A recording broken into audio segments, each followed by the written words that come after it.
안녕하세요. 사연에 빠지다의 DJ 민영입니다. 오늘도 사연 재미있게 들어주시고요. 구독과 좋아요 버튼도 잊지 말아주세요. 그럼 오늘의 첫 번째 사연 바로 만나볼게요. 안녕하세요. 집안일 할 때 틀어놓는 사연 프로그램에 제가 직접 이렇게 이야기를 하러 올 줄은 몰랐네요. 지금은 웃으면서 이야기할 수 있지만 그때 당시만 해도 힘든 시간을 보냈었거든요. 다들 결혼 생활 즐겁게 하고 계신가요? 저는 처음에 결혼을 할 생각이 없었던 비혼주의자였어요.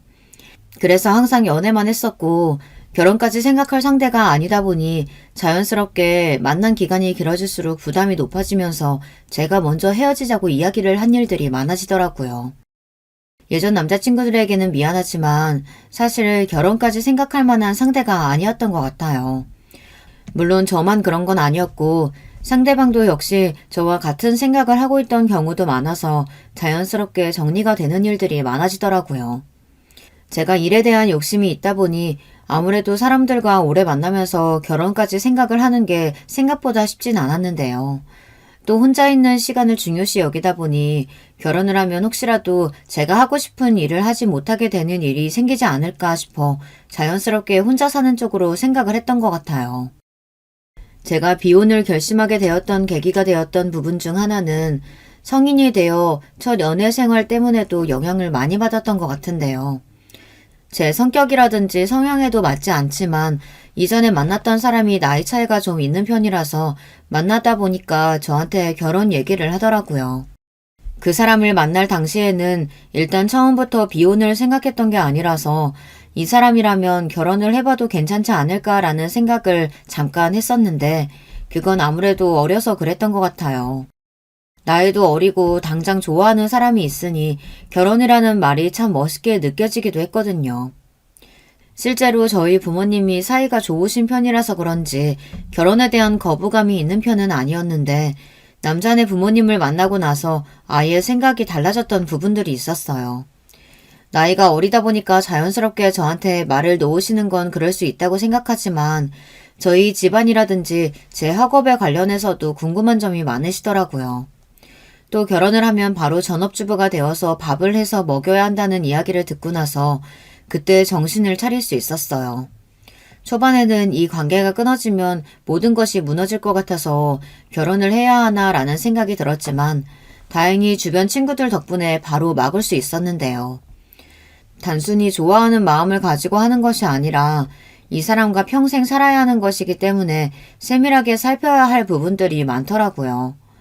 그 이후로는 결혼이 더 어렵게 느껴지기도 했고 뭔가 시댁이라는 존재가 생기면 억압을 받는 느낌을 받을 수 있을 것 같아 그것도 별로였어요.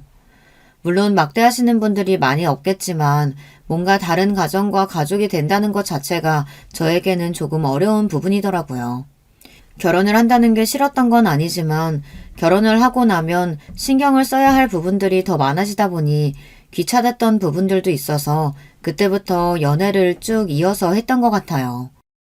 지금이야 많은 분들이 30이 넘어서 40살이 될 때까지 결혼을 안 하시는 분들이 많지만 제가 20대 때만 해도 결혼을 하지 못하면 주변에서 왜 안 하냐고 이야기를 하는 경우가 많았어요. 특히 부모님은 제가 결혼을 하길 계속해서 바라고 계셨거든요. 하지만 결혼 생활이라는 게 다들 잘 아시겠지만 결혼식만 하고 나서 끝이 아니라 결혼 생활을 어떻게 유지해 나가는지가 가장 중요한 거잖아요. 저도 결혼을 안 할 줄 알았는데 이렇게 사연을 보낸 것처럼 결혼을 한 번 했었거든요. 결혼을 하면 저도 행복하게 살 줄 알았고 또 제가 생각이 없었는데 이 사람을 만나게 되면서 혼인신고를 하게 된 거라서 더 로망이 있었던 것도 사실이에요. 결혼에 대한 생각이 생기고 난 뒤에는 주변에도 물어보기 시작했는데요. 정말 좋은지 궁금해서 친한 친구들에게 물어봤는데 그 친구는 20살 초반에 비교적 이른 나이에 결혼을 해서 살고 있었거든요. 그래서 연락을 해서 제가 하고 있는 고민을 이야기할 수 있었어요. 결혼? 너가 결혼을 생각하고 있다고? 내가 잘 듣고 있는 게 맞는 거지? 맞다니까. 근데 고민이야. 정말 결혼을 하고 나서 후회 없이 살 수 있을까? 내가 결혼에 대한 장점과 단점을 말해주자면 일단 같이 있으면 좋지. 사랑하는 사람과 늘 함께니까. 단점도 마찬가지야. 계속 같이 있어야 돼. 꼴보기 싫을 때도 많은데 난 다시 그때로 돌아가면 혼인신고 도장 찍기 전에 도망갈 거야. 왜? 사이도 좋고 사랑하는 사람과 사는 건데 결혼하면 뭔가 달라지나? 좋은 점도 있지만 그만큼 결혼이라는 게 쉽지도 않아. 남편이랑 사이 좋으면 뭐하니? 시댁이 완전 시월드인데. 매년 명절마다 아주 힘들어 죽겠어. 아직 애 없는 것도 계속 말씀하시는데 결혼이 단순하게 남편만 보고 할 건 아니거든. 그래? 나도 진지하게 생각을 해보는 게 좋겠다. 너가 그렇게까지 생각할 정도면 진짜 좋은 사람인가 보다. 대학생활 내내 비혼주의라고 말하더니. 이번에 시집 가면 꼭 불러줘?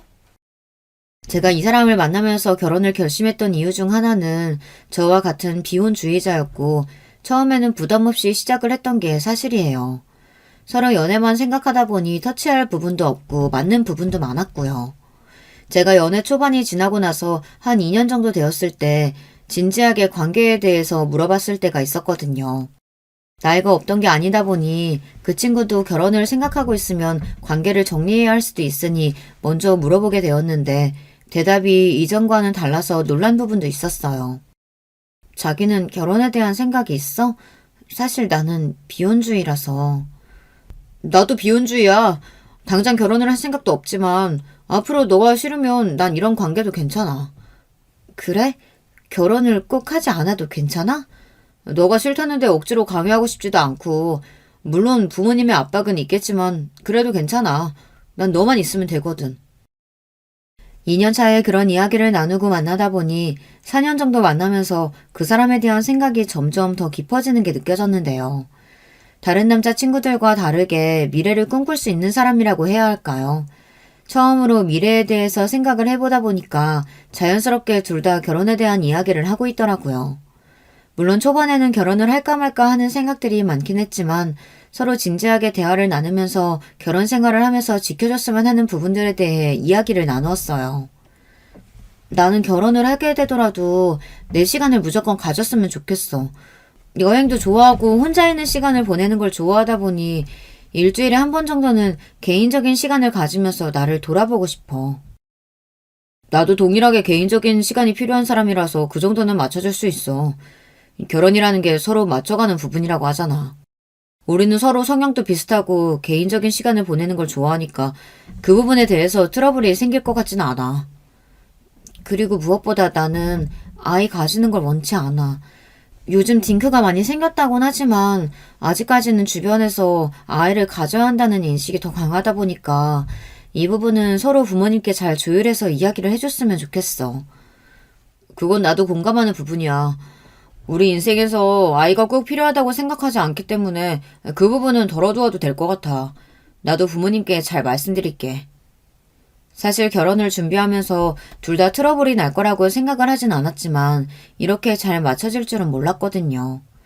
그때 처음으로 정말 결혼한 사람은 정해져 있구나라는 것을 느끼게 되었던 것 같아요. 아무래도 결혼을 준비하다 보면 서로 의견이 맞지 않아서 스트레스를 받는 경우도 많다는 글을 카페에서 발견을 했었기에 어느 정도 예상은 하고 있었거든요. 하지만 생각했던 것보다 따로 트러블이 생기지 않고 또 시부모님도 좋으신 분들이라 그런지 결혼 절차가 수월한 편이었어요. 인사를 갔을 때도 따뜻하게 맞이해 주셨고 제가 생각하는 시와드랑은 거리가 좀 멀었거든요. 또 저희 부모님께서도 남자친구를 좋아해 주셨고요. 안녕하세요, 어머님. 혜철 씨와 만나고 있는 김윤미라고 합니다. 엄마, 내가 지금 만나고 있는 사람이에요. 엄청 예쁘죠? 어른들한테도 싹싹하고 얼마나 잘하는지. 인사 한번 드리고 싶다고 해서 찾아왔어요. 아이고, 예뻐라. 곱다, 고와. 우리 혜철이랑 만나줘서 너무 고맙구나. 아버님은 바쁘셔서 오늘 자리를 비우셨어. 내가 왔다 갔다고 이야기해주마. 앉아서 과일 먹어라. 인사를 드릴 때도 느꼈지만 심성이 고우신 분이라는 것을 알 수 있었어요. 이후 아버님과도 만나봤는데 제가 알고 있던 시월드 느낌이랑은 너무 달라서 저는 시부모님을 잘 만났다고 생각이 들더라고요. 준비 과정에 있어서 서로 다툼이라든지 트러블이 크게 없다 보니까 항상 잔잔하게 관계를 이어나갈 수 있었는데요. 결혼을 한 뒤에도 잘 지내고 있었는데 남편이 되면서 뭔가 제 가족이 생겼다는 거에 대한 감정이 생각보다 좋더라고요. 그동안 왜 비혼을 생각했을까라는 생각이 들 정도로 이 사람이 든든하게 느껴졌고 또 제가 어려운 일이 있을 때 도움을 주다 보니까 자연스럽게 을지도 하게 되었던 것 같아요. 결혼을 하기 전에 서로 이야기했던 부분들은 꾸준하게 지켜나갈 수 있었는데 제가 어느 순간부터 남편이 의심되었던 부분은 개인적인 시간을 가지면서 그 시간만큼은 연락이 잘 안 된다는 것이었어요. 여기서 여러분들이 의아하실 수 있는 부분 중 하나가 원래 혼자만의 시간을 가지면 연락이 잘 안 되는 건 그럴 수 있다고 생각하실 수 있는데요. 제가 생각했던 것은 살짝 달랐어요. 개인적인 시간을 가지면서 기본적으로 어디를 간다고 이야기를 해주는 건 서로 간의 예의라는 생각을 했거든요. 이 부분에 대해서도 충분히 남편과 이야기를 나누었던 부분이었고요.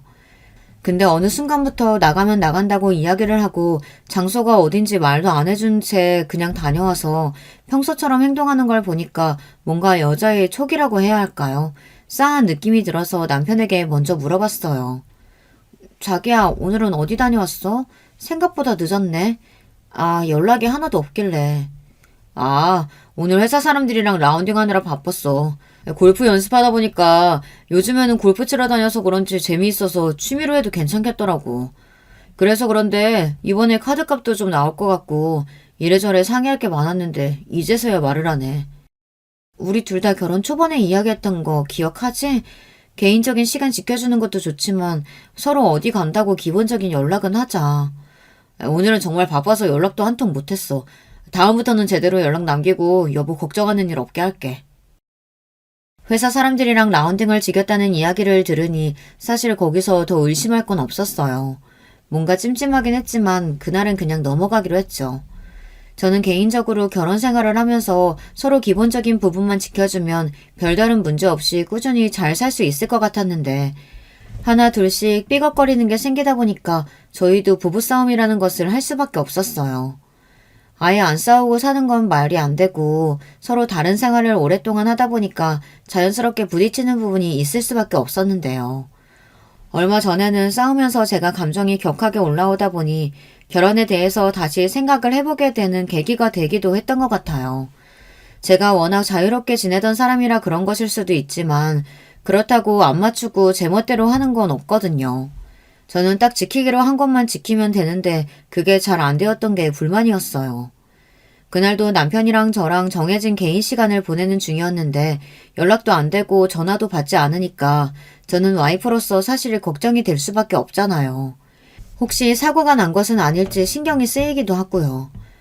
얼마 지나지 않아서 들어온 남편에게 이야기를 하니까 저에게 왜 이렇게 연락을 강요하냐고 하면서 개인적인 시간을 가지자고 했으면서 왜 저한테 연락을 강요하냐고 이야기를 하는 것이었어요. 사실 저는 강요를 하는 게 아니라 저희가 초반에 정했던 그대로를 지키고 있는 것 뿐인데 괜히 민감하게 반응하는 남편이 이상하게 느껴졌어요. 또 라운딩하러 어디를 갔냐고 물어보면 그렇게 말을 얼버무리더라고요. 그리고 예전 같지 않게 저희가 각방을 쓰기 시작하면서 연락을 하는 횟수도 줄어들고 회사와 집을 왔다 갔다 하면서 거의 동거인처럼 생활을 하기 시작했는데요. 이럴 거면 결혼을 왜 했나 싶을 정도로 그냥 룸메이트랑 지내는 기분이 들더라고요. 뭔가 제가 바라던 결혼 생활이 안 되다 보니 자연스럽게 이 관계에 대해서 다시 생각을 해보게 되었는데요. 이 부분에 대해 친구랑 이야기를 하면서 어떻게 생각하는지에 대해서 물어봤거든요. 요즘에는 각방 쓰고 개인적인 시간 있는 날에는 거의 연락이 안 돼. 다녀오면 어디 갔다 왔냐고 물어보는데 항상 라운딩에 갔다고 하고 간혹 저녁까지 먹고 왔다고 하니까 그 뒤에 뭔가 더 물어볼 게 없더라고. 근데 내가 생각했을 때는 서로 개인적인 시간이 필요하다고 했잖아. 그럼 그 시간 안에만 개인적으로 할 거 하고 들어오면 되는 거 아닌가? 개인적인 시간이 말 그대로 내가 하고 싶은 걸 하는 건데 그 시간만큼은 방해가 되지 않았으면 하는 마음에 그런 걸 수도 있잖아. 근데 내가 처음부터 이런 거였으면 딱히 바라지 않았을 것 같은데 저번에는 사진도 찍어서 보내주고 저녁은 항상 나랑 같이 먹었기 때문에 이상하다고 느꼈던 것 같아. 그 부분은 조금 이상하긴 하네. 그렇다면 트렁크라든지 남편 블랙박스를 확인해보는 건 어때?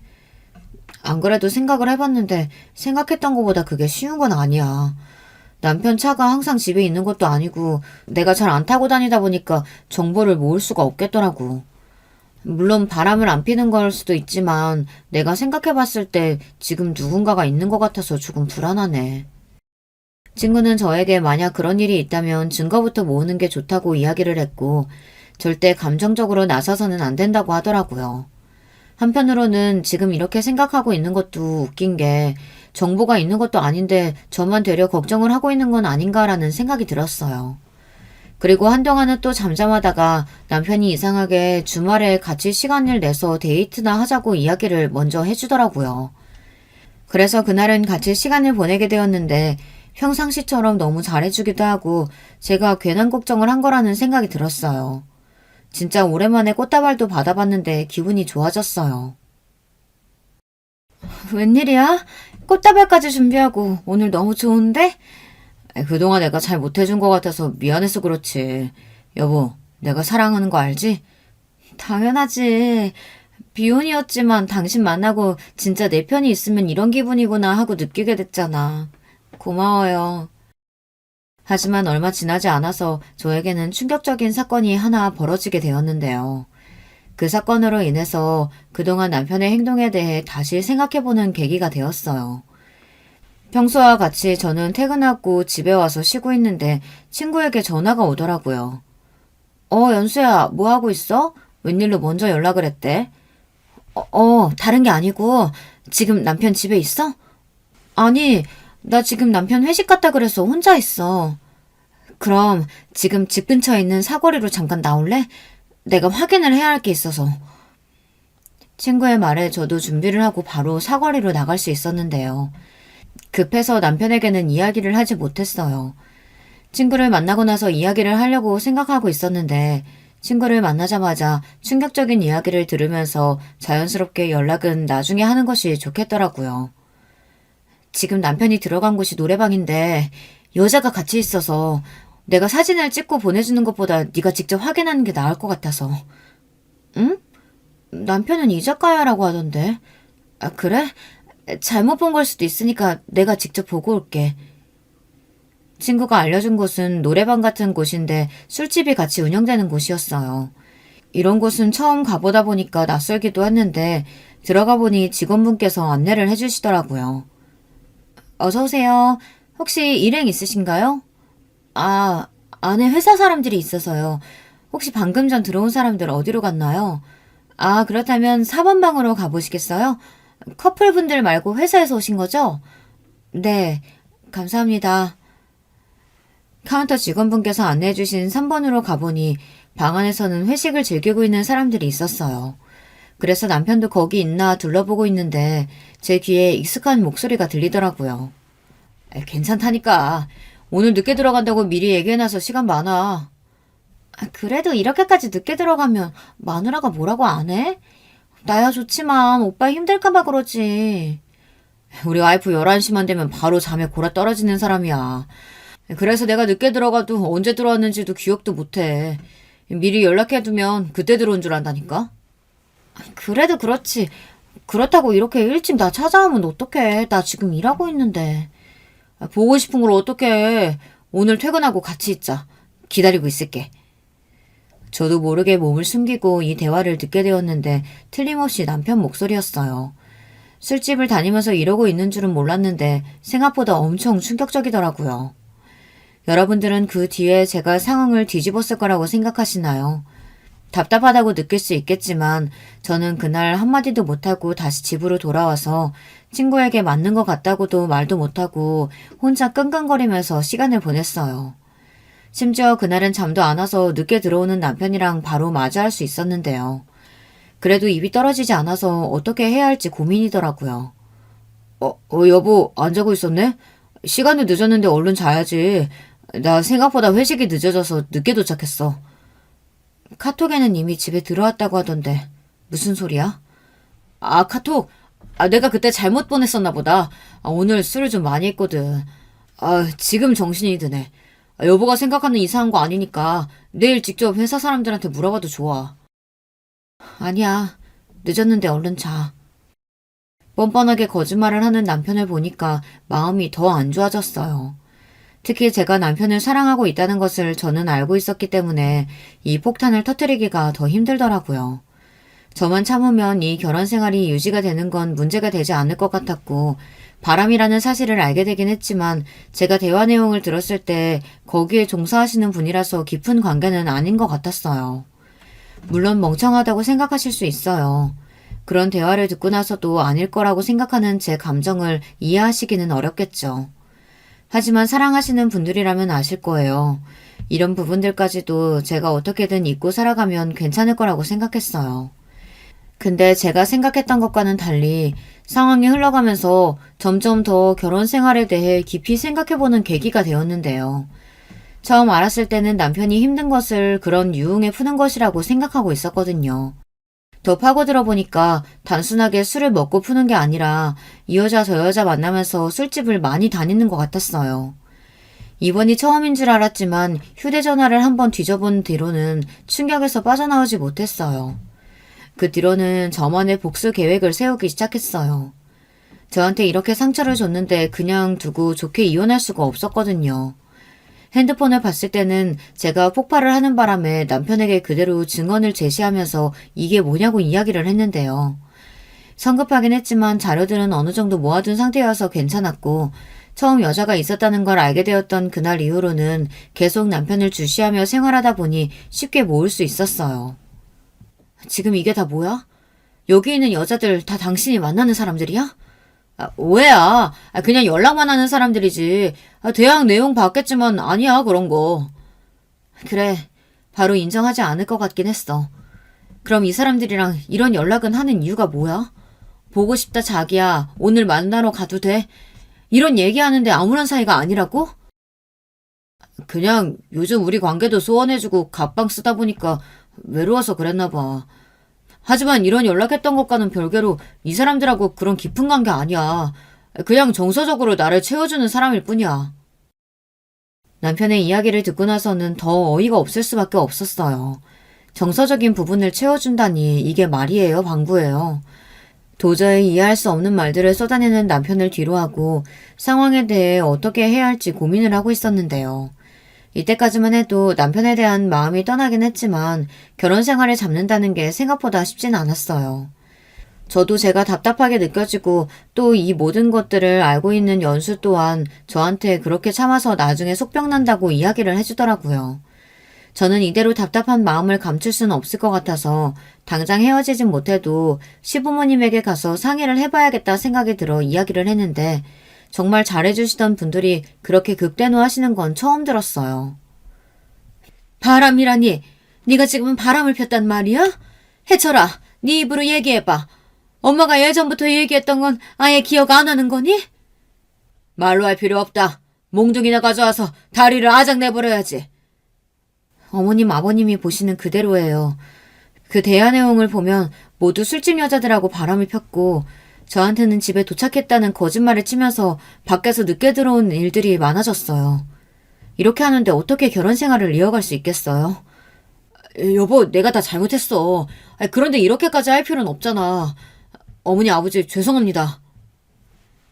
진심 어린 남편의 사과, 그리고 시부모님의 화가 잔뜩 난 목소리를 들으니 처음에는 제가 이 관계를 끊는 건 아닌가라는 생각이 들었는데 곧이어 이어진 어머님 말씀에 저는 경악을 하고 말았어요. 아가, 지금 둘 사이에 아이가 없어서 그래. 애가 생기면 남편도 철 일찍 든다고 하더라. 너희는 아직 생각 없니? 이미 저희는 딩크로 이야기하고 결혼했는데요. 어머님, 그이가 이야기 안 하던가요? 저희는 아이 가질 생각 없어요. 뭐야? 딩크? 애를 안 가진다니? 네가 사회생활 어느 정도 적응하고 난 뒤에 가진다고 이야기했는데 무슨 소리니? 저희는 딩크로 이야기를 하고 결혼을 했는데 시부모님은 아이를 기다리고 있는 상황이었어요. 너무 당황스럽기도 하고 남편을 쳐다보니까 저의 시선을 피하더라고요. 집에 들어와서도 이 문제로 한참 다투었는데 다행히 시부모님께 좋게 이야기한다는 이야기를 듣고 그 뒤로는 딱히 아이에 대한 이야기를 듣지 않았어요. 하지만 은근히 눈치를 주시는 게 느껴졌죠. 남편의 바람으로 인해 찾아간 곳이었는데 사실상 마무리는 임신을 하지 않는 제 잘못이라고 탓하시는 것 같다는 생각이 들었어요. 아버님께서도 심하게 말씀을 하시지는 않았지만 은근히 제 탓을 하시는 것처럼 나중엔 이야기를 하셨어요. 그 뒤로는 남편이 싹싹 빌어서 더 이상 그 문제에 대해서 이야기하지 않았지만 저도 어느 정도는 마음의 준비를 하고 있었던 것 같아요. 사실 마음을 주었다는 거에 있어서 저는 꽤나 충격이었기 때문에 이런 부분에 대해서 쉽게 치유가 되지는 않았어요. 왜 당장 헤어지지 않았는지 지금 상황이 답답하게 느껴지시죠? 당사자인 저도 생각보다 제가 멍청한 사람이라고 생각이 들었기 때문에 한동안 자괴감에 빠지기도 했어요. 특히 연수는 저와 남편이랑 같은 동창인데 학창시절 때부터 남편이 금사빠였다는 걸 알고 있는 사람이었거든요. 그래서 제가 결혼할 당시만 해도 정말 괜찮겠다는 이야기를 많이 했었는데요. 왜 그렇게 말했는지 바로 이해가 되었어요. 저는 그때 당시 남편이 다른 사람들을 볼 거라고 생각을 하지 않았거든요. 왜냐하면 금사빠라는 걸 알고 있긴 했지만 그래도 사람을 만날 땐 양다리를 걸치는 사람이 아니라고 알고 있었기 때문에 이런 문제가 생길 거라고는 생각도 못했어요. 제 친구 연수는 이런 사태에 대해서 해결책을 찾아야 된다고 저에게 먼저 이야기를 해주었는데요. 그래서 남편에게 어떻게 복수를 해줘야 할지에 대해서 생각해 보기로 했어요. 이대로 당하고 사는 건 제가 너무 불쌍하더라고요. 이대로라면 내가 억울해서 이렇게 결혼 생활 끝내줄 수 없어. 소송을 걸든지 아니면 재산이라도 받고 끝내야 할 것 같은데 어떻게 해야 되지? 잘 생각해봐. 이때는 감정적으로 나가면 안 돼. 증거도 충분히 보고 또 이혼을 순순히 해주면 그냥 자유를 누리게 해주는 거라고 다르지 않아. 그니까 어떻게 하면 남편에게서 자산도 받고 또 이혼을 할 수 있을까? 근데 문제는 내가 그 사람을 자꾸 이해해보려고 해. 얼마나 힘들었으면 그랬을까 싶기도 하고 내가 살가운 편이 아니다 보니까 애교 많은 여자들이 끌렸을 수도 있잖아. 또 답답한 소리 한다. 네가 그래서 안 되는 거야. 그걸 아니까 걔가 더 너한테 그렇게 대하는 거라고. 답답하다.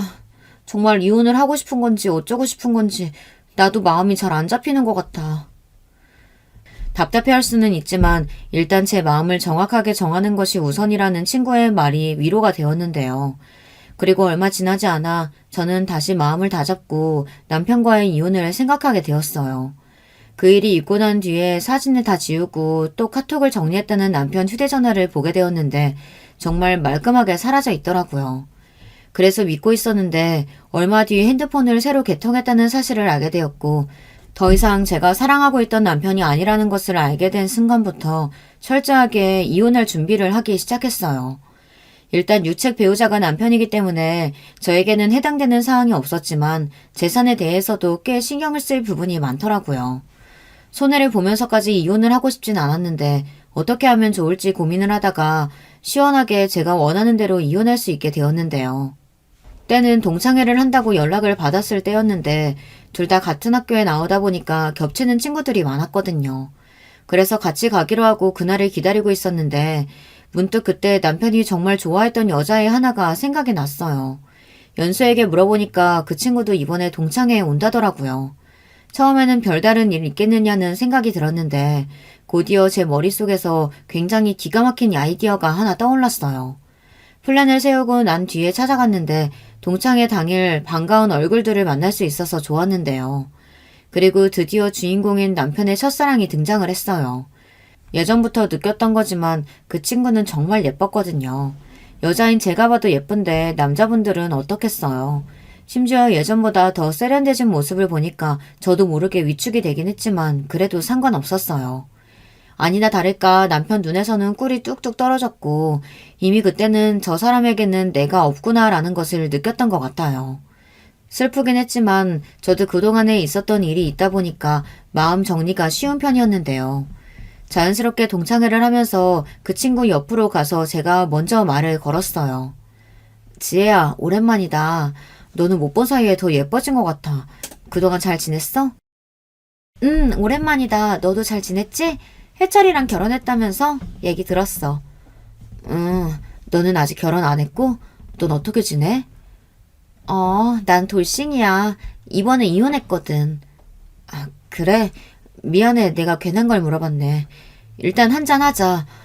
아, 마음고생 심했겠네. 뭐? 지혜 너 이혼했다고?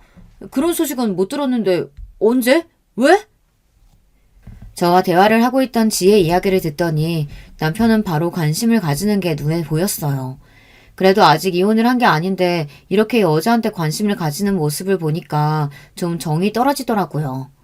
물론 남들이 봤을 때는 친한 친구를 오랜만에 만나서 반가워서 그런 거라고 생각할 수 있겠지만 저는 남편이랑 몇 년을 넘게 생활을 하다 보니까 눈만 봐도 어떤 말을 하고 있는지 알 수 있었거든요. 저를 처음 꼬실 때 했던 눈빛과 행동들, 그것들을 다 기억하고 있는데 그대로 지혜한테 하는 모습을 보니까 제가 생각했던 것보다 남편은 더 쓰레기일 수도 있겠다는 생각이 들었어요. 그 뒤로 저는 남편이랑 같이 집에 귀가하면서 괜히 지혜 이야기를 꺼내면서 남편을 떠봤는데요. 지혜 조금 안타깝지 않아?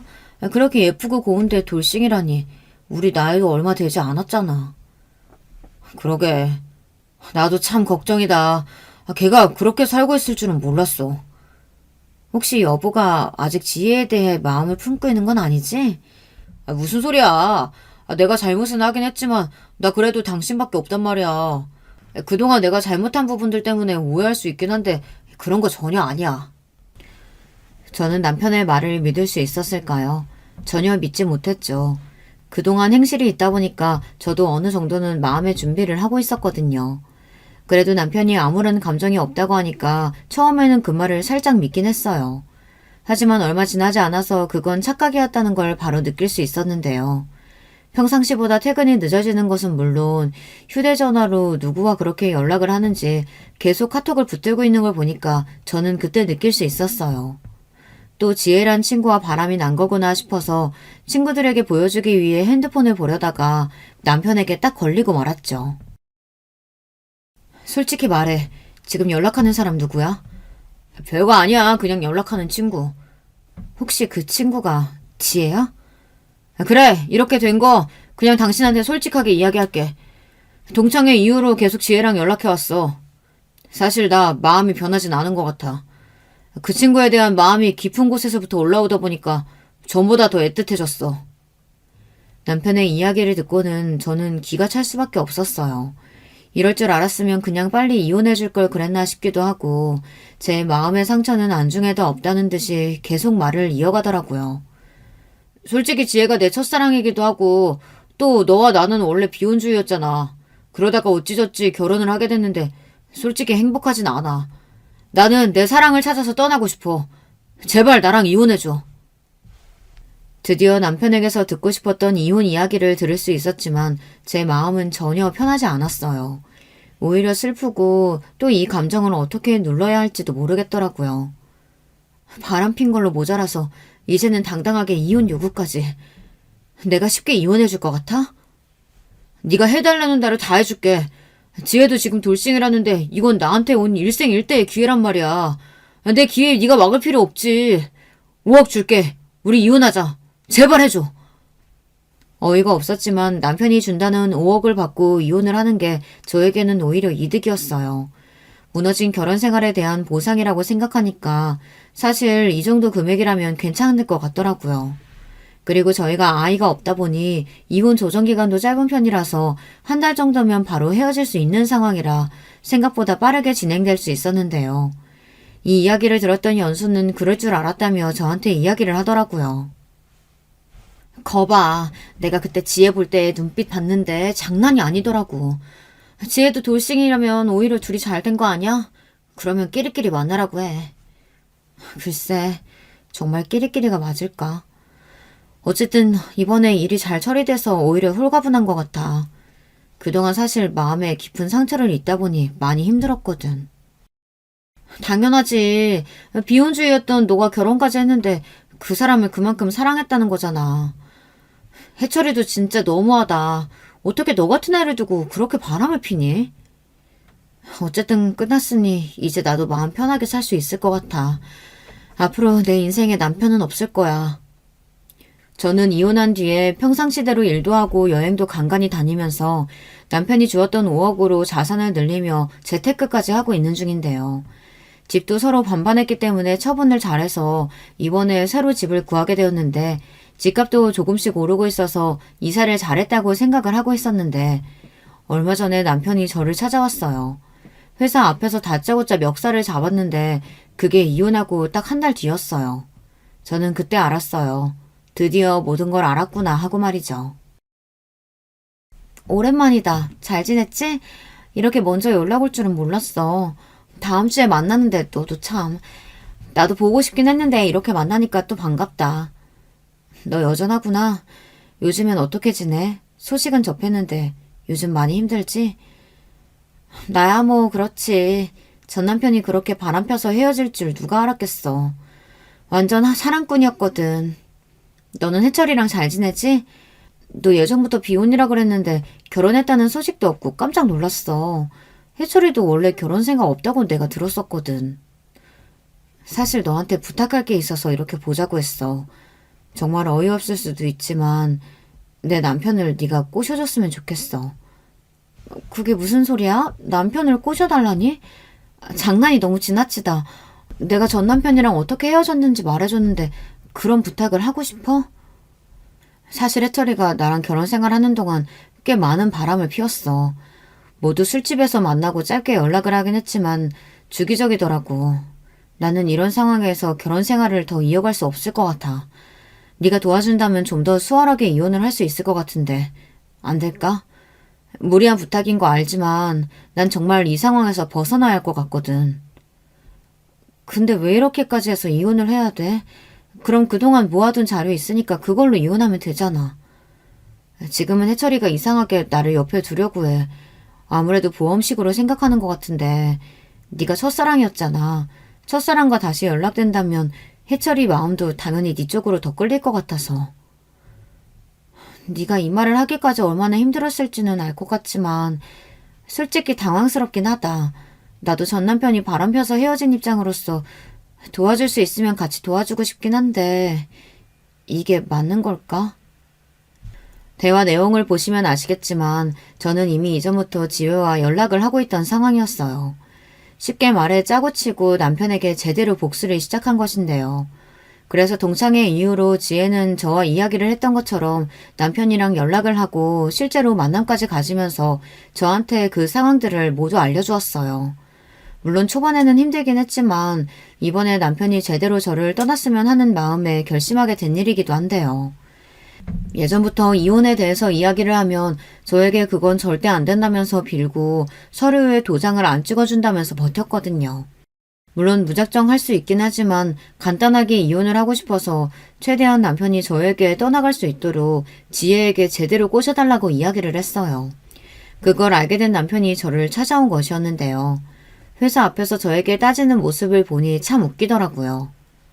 왜 이래? 이혼했으면서 왜 다시 찾아와서 나한테 난리야? 너 지혜한테 도대체 어떤 이야기를 한 거야? 어째서 날 받아주지 않고 오히려 벌레 취급하듯이 경멸하는 눈빛으로 날 보는 거냐고. 그걸 내가 어떻게 알아. 네가 잘못했으니까 그렇겠지. 솔직히 생각을 해봐. 너랑 나랑 결혼한 거 모르는 애들 없는데 지혜가 미쳤다고 이혼하고 왔다고 너를 받아주겠어? 게다가 넌 바람둥인데? 내가 지혜랑 이어지는 거 싫어서 지혜한테 이간질한 거 너지? 바람은 다 예전 일이잖아. 미안한데 네가 이혼 말하기 전에 이미 지혜가 나한테 이야기해줬어. 네가 계속 연락하고 만나러 온다고. 그래, 그럼 너도 알겠네. 걔랑 나랑 술 한잔하고 시간도 같이 보내고 다 알면서 그럼 이혼하자고 했을 때 돈 받으려고 일부러 조용히 있었던 거야? 난 너한테 일부러 그런 적 한 번도 없고 그동안 바람 봐준 걸로 모자라서 이번에도 눈 감아달라고 하면 네가 빌까봐 걱정했어. 오히려 이혼해달라고 하길래 감사했는데 게다가 5억까지 받게 됐으니 내가 너를 붙잡아두면 뭐가 달라지는 게 있을까? 내 인생만 더 힘들어지지. 너 그리고 지혜 남편이랑 헤어진 이유가 바람인데 너 같은 걸 받아주겠니? 망연자실한 표정으로 저를 바라보는 전 남편을 뒤로하고 그날은 지혜를 만나 저녁을 먹으며 이야기를 나눴어요. 속이 홀가분하긴 했지만 제대로 더 복수를 못해준 것 같아서 조금 아쉬운 마음이 들긴 했지만 이 정도로도 만족할 수 있었는데요. 지혜도 끈질기게 붙잡는 해철이 때문에 고생이 많더라고요. 도움 들어줘서 고마워. 이건 작은 성의 표시야. 받아줬으면 좋겠어. 나 이런 거 받으려고 한 거 아니고 사실 나도 처음에는 흔들렸어. 해철이가 내 첫사랑이기도 하거든. 알고 있지. 사실 둘이 잘 될지도 모르겠다는 생각이 들기도 했는데 그래도 난 널 믿고 있었으니까. 그래도 바람피는 놈들은 더 못 만나겠더라. 우리 이제 앞으로 행복할 일만 남았는데 잊어버리자. 그렇게 저희 결혼 생활은 끝이 났고 아이가 없을 때 헤어져서 그런지 딱히 어려운 건 없었어요. 그래도 제가 해철이랑 결혼 생활을 하는 동안에는 그렇게 힘들 생각만 한 것은 아니라서 사실 흔들릴 때도 있었는데요.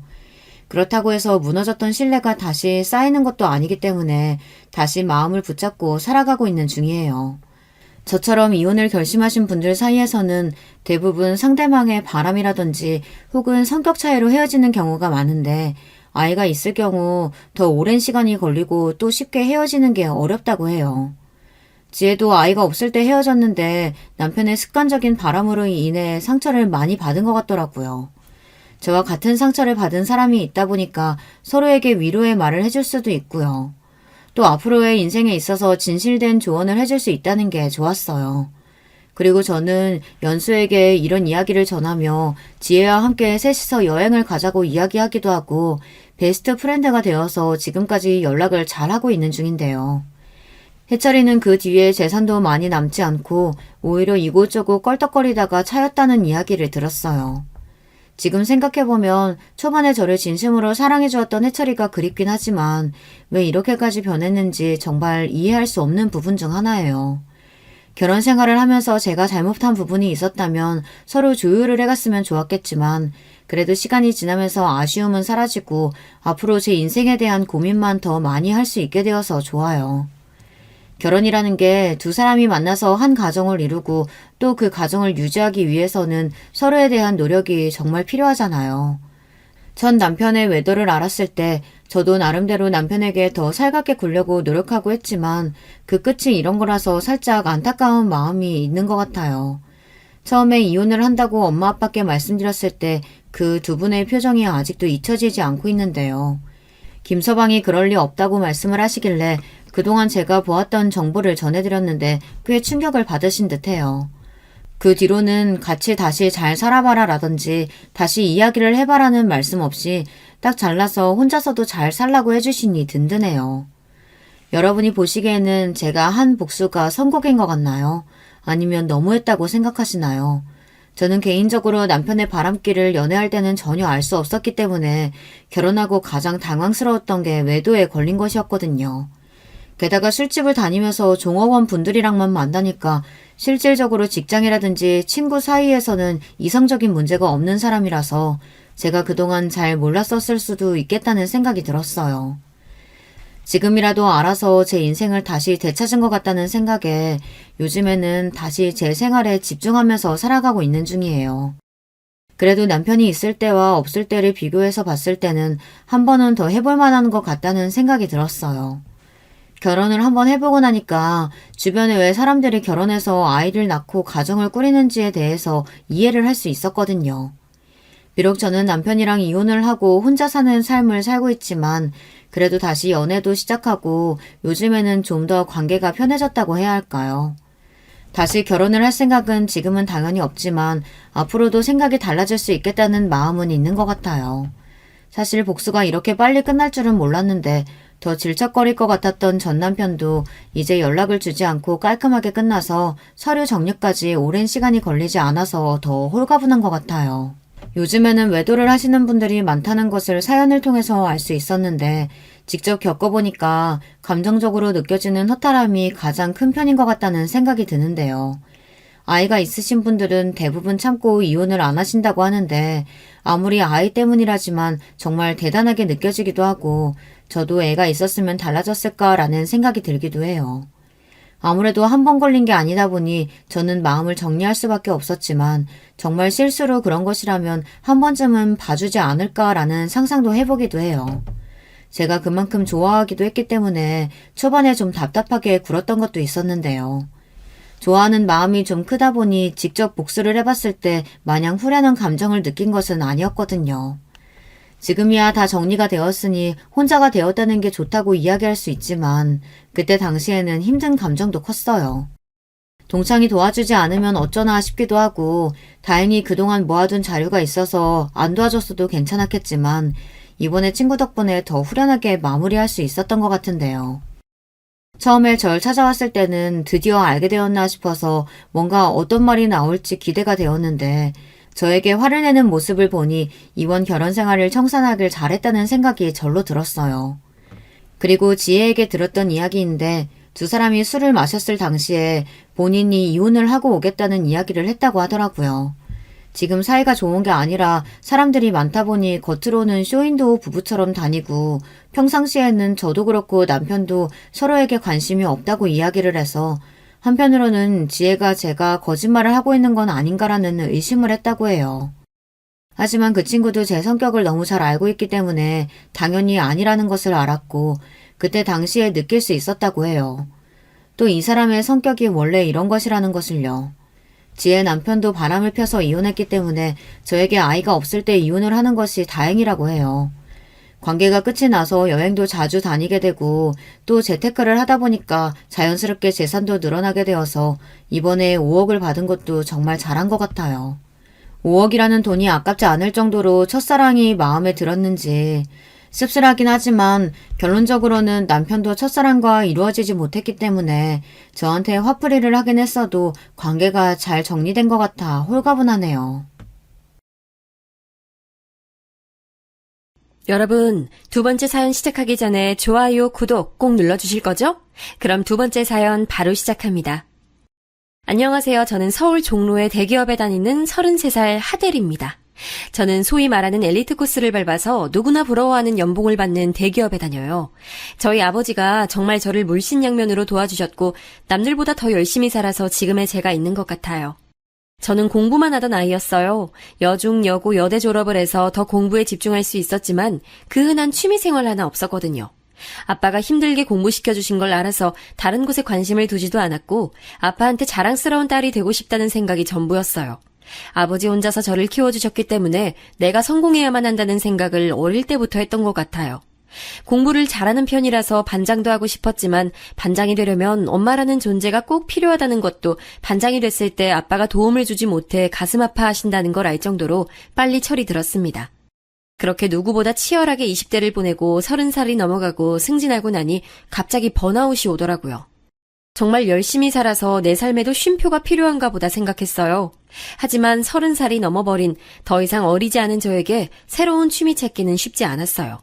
그러다 TV의 한 프로그램에서 목수 체험이라는 걸 보고 한번 해보고 싶다는 마음이 들었습니다. 그 프로그램에 저의 인생을 완전히 바꿔놨네요. 요즘은 성인 취미 공방이 많더라고요. 주말반도 있고요. 그래서 주말반으로 첫 수업을 갔습니다. 다행히 4명의 소수 정예반이었고 아가씨는 저 혼자였어요. 50대 후반의 부부분과 60대 초반의 정년퇴직하신 아저씨와 함께 수업을 시작했습니다. 선생님은 제 또래 목수셨고요. 대구 사투리를 가진 선생님의 말투는 저희 아버지 고향 말투와 닮아서 더 정감이 갔어요. 주연씨, 오늘부터 잘해봐요. 처음엔 몸살 걸릴 수 있어요. 보통 젊은 남성분이 신청하는 경우는 많은데 이렇게 젊고 예쁘신 분이 하시는 건 처음이라 저도 잘 부탁드립니다. 6개월 동안 재밌게 수업해봐요. 미리 못 오시면 이 번호로 연락 주시면 됩니다. 하시는데 첫눈에 반한다는 말을 저는 30이 넘어서야 느껴봤네요. 2년 동안 죽어있던 연애세포가 살아나는 걸 느꼈습니다. 저랑 같이 수업 들으시는 50대 부부분은 귀농을 준비하시면서 수업을 들으시는 거였는데 정말 사이가 좋아 보여서 부럽기도 했고 저 혼자 여자였다면 부담이 됐을 텐데 이모님 계시고 잘 챙겨주셔서 힘든 목공 수업도 한결 편했습니다. 어머니가 일찍 돌아가셔서 여자 어른을 어떻게 대해야 할지 모르는 저에게 정말 따뜻하게 말 한마디 해주시고 무거운 거 옮길 때도 신랑분에게 젊은 아가씨 혼자 힘들어 같이 좀 도와주자 하면서 많은 도움을 받았습니다. 그 부부를 보면서 나도 저렇게 늙어가면 좋겠다라는 생각을 많이 했습니다. 4번째 수업이 끝나고 회식 자리가 마련됐어요. 저희 수업의 최고령자이신 아저씨가 알고 보니 횟집 사장님이시더라고요. 그래서 인천까지 사장님 가게로 회식을 갔습니다. 돌아오는 길이 걱정됐지만 그래도 4주 동안 주말마다 7시간씩 만나서 연필꽂이부터 시작해 나무로 의자를 만들기까지 4명이서 한 팀이 돼서 정말 열심히 수업을 들어선지 정이 많이 쌓여서 꼭 참석하고 싶었고 첫눈에 반한 선생님의 개인정보도 알고 싶었거든요. 우리 지연 씨는 33살이고 선생님은 몇 살이세요? 30대 중반? 우리 지연 씨가 소개 좀 해줘봐요. 반지도 없으시고 은근 무뚝뚝한 경상도 남자라 연애도 잘 못할 것 같은데. 아주머니 말에 선생님은 수줍게 웃으시면서 저는 35살이고요. 저도 이 동네 온 지 얼마 되지 않아서 아는 사람이 많이 없어요. 원래 같이 일하던 목수 선배가 하시는 수업을 제가 이어받아서 하고 있습니다. 지금은 개인 작업실 준비하면서 건축 목공 기능사 인테리어 자격증 준비한다고 바쁘다 보니 연애는 2년째 못하고 있네요. 어차피 결혼에 대해 크게 비중을 두지 않아서요. 제 작업하는 걸 이해해주는 분 만나는 게 쉽지 않더라고요. 누군가를 소개받아도 인연이 오래 이어지지도 않고, 그래서 어느 정도 단념했다고 할까요? 그렇게 선생님이 애인이 없다는 사실을 알고 나니 괜히 마음이 설렜습니다. 그리고 저에 대해서도 물어보시더라고요. 저 또한 바쁜 직장 생활에 너무나 힘들어서 리프레시할 무언가가 필요했고 근처에 목수 공방이 있기에 신청했으며 사는 게 바쁘다 보니 연애할 시간이 없었다고 말씀드리니 어르신 두 분이 아이고 나이도 비슷한데 한번 잘해봐요 하면서 웃으시는데 싫지 않았습니다. 오히려 기분 좋았어요. 다들 2차 가시고 저랑 선생님만 다시 서울로 올라오는 차 안에서 선생님께 고향이 대구 어디냐고 물어봤어요. 저희 아버지 말투랑 너무나 비슷해서 한 번에 알아들을 수 있었다고. 나도 6살 때까지는 고향에서 살다가 초등학교 입학할 때 서울로 와서 지금까지 살고 있다고. 은퇴하신 아버지는 아직도 고향에서 살고 계신다고 말했습니다. 그래서 선생님 말투가 너무 마음에 든다고 하니 선생님은 얼굴이 뻘개지시더라고요. 어릴 때 같은 동네에 살았다는 점 하나만으로도 한결 가까워진 것 같았어요. 선생님 또한 지연의 힘인지 더 편하게 저를 대하는 것 같았습니다. 그렇게 선생님은 저희 집 앞까지 데려다 주시고 가셨어요. 알고 보니 제가 사는 원룸과 5분 거리 오피스텔에 살고 계시더라고요. 그 주 내내 주말이 오기만을 목공 수업하는 날만 기다렸습니다. 일이 힘들어도 주말이 오니까 괜찮아 할 정도로 간만에 느껴보는 기분 좋은 설렘에 번아웃이 왔다는 생각조차 잊게 되더라고요. 사실 일도 일이지만 전 남자친구 때문에 더 번아웃이 온 것 같았습니다. 같은 회사 동기였던 전 남자친구는 지방연구소에 근무했고 저는 서울 본사에서 일해서 장거리 커플이었습니다. 그러다 신공장 건설로 인해 중국으로 2년 파견 근무를 가게 됐고 거기서 바람이 나서 정말 저에게 충격을 줬던 놈이죠. 저희 관계를 알던 몇 명의 동기들이 제 승진 축하주 사는 날에 알려줘서 남자친구의 바람을 알게 됐습니다. 승진 준비하느라 바쁜 너에게 괜히 알려줘서 승진까지 놓칠까봐 이제야 얘기한다며 그렇다고 연구소에서는 남자친구의 연애 소식을 다들 아름아름 알고 있는데 혼자 모르는 건 아닌 것 같다고. 전 남자친구는 중국으로 파견하고 반년 만에 9살이나 어린 회사 통역하는 대학생이랑 바람이 났으며 파견 근무를 연장하기 위해서 회사 측의 주재원으로 가고 싶다고 서류 작업을 마친 상태더라고요. 그러면서 저에게는 늘 한국에 내가 들어갈게 너무 보고 싶다 매일 널 생각한다 난 너밖에 없다 사랑한다 라고 했고요. 올 때마다 신기한 선물들 저희 아버지 좋아하시는 술들 다 챙겨오고 매일 연락을 주고받아서 바람 피운다는 사실조차 생각도 못했습니다. 거기에 저희는 다음 달에 부모님께 인사드리러 가기로 약속한 상태였습니다. 중국으로 가기 전 결혼하자면서 프로포즈도 한 상황이었습니다.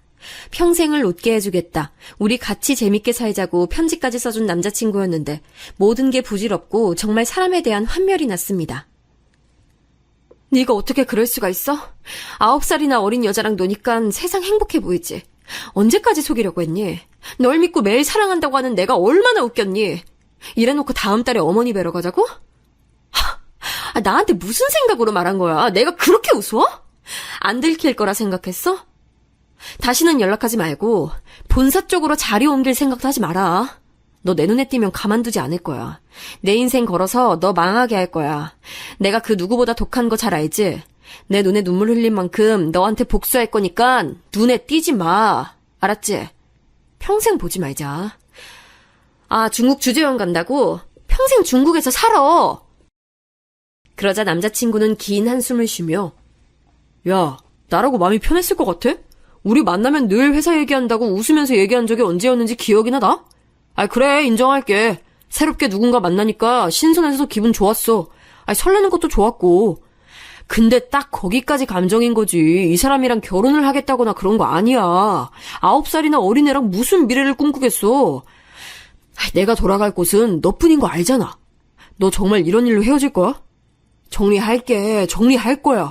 그러니까 한 번만 봐주면 안 돼? 나뿐만 아니라 남자들 해외 출장 오면 다들 다른 여자랑 저렇게 놀다가 헤어지고 그래. 정말 내가 네가 싫어서 헤어지려고 걔랑 만난 거 아니야. 그냥 정말 그냥 만난 거야. 라며 변명 아닌 변명을 했습니다.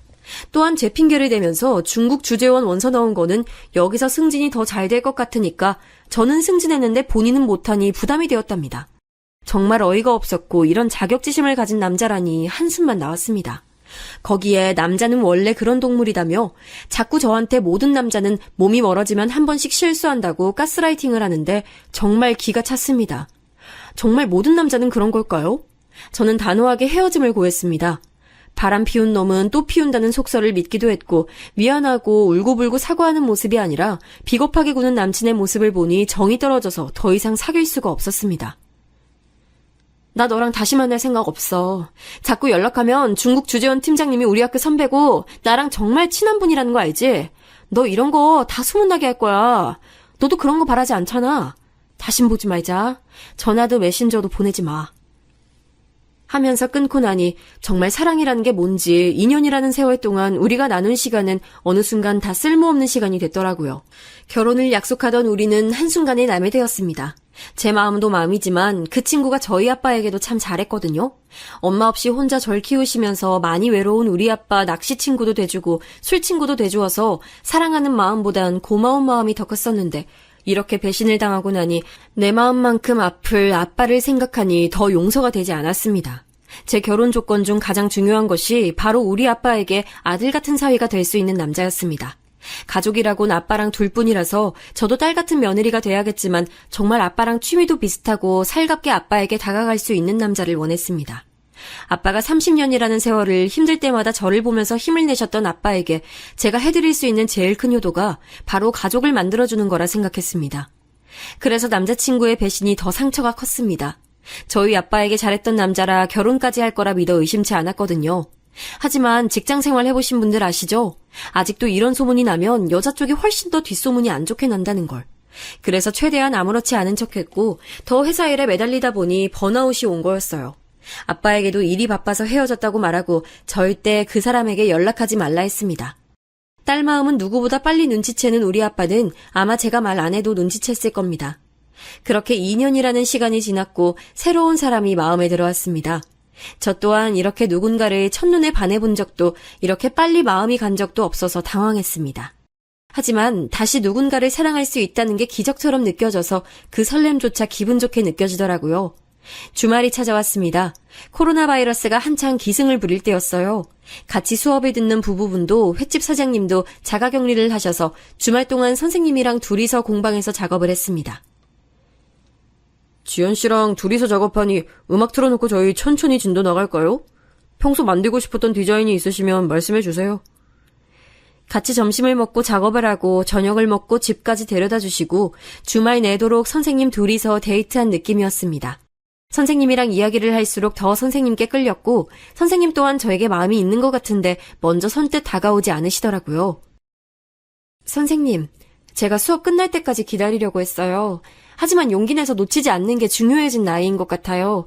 저는 선생님 말투도 좋고 저를 쳐다보는 눈빛도 좋고 선생님이 아니라 남자 김기석 씨에 대해 더 알고 싶어요. 선생님은 고민해 보시겠다고 하더라고요. 사실 저도 지연 씨에게 마음이 없는 건 아니에요.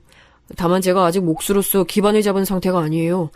지연 씨는 상관없다고 하시겠지만 아직 그렇게 많은 돈을 벌 수가 없어요.